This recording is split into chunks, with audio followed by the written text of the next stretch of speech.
అందరికీ నమస్కారం. మన మహాభారత కథల సిరీస్కి స్వాగతం. అందరూ ఎలా ఉన్నారు? నేనైతే చాలా బాగున్నాను. మీరెలా ఉన్నారో కమెంట్ రూపంలో తెలియజేసేయండి. మరి ఈ కథను ఎంతవరకు చెప్పుకున్నామో గుర్తుంది కదా. తర్వాత కథ ఏంటో తెలుసుకుందామా? మరి అధమీడుడి వంశంలో ఒక గొప్ప మహాపురుషుడు పుట్టాడట. ఆయనే కురు.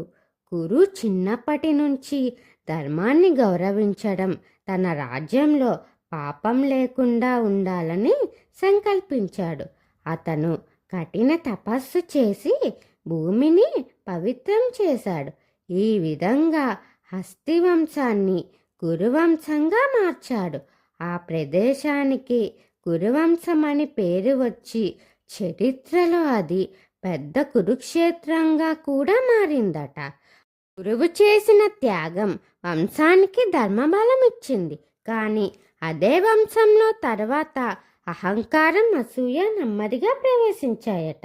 ధర్మానికి పుట్టిన వంశమే ఒకరోజు అధర్మ యుద్ధానికి దారి తీసిందట. మంచి వంశంలో పుట్టడం సరిపోదు, ధర్మాన్ని నడిపితేనే వంశం గొప్పదవుతుందట. ఈ వంశంలో తర్వాత గొప్ప గొప్ప మహారాజులు పుట్టారట. వాళ్ళెవరో తర్వాత వీడియోలో తెలుసుకుందాం. వీడియో కోసం ఎదురు చూస్తూ ఉండండి.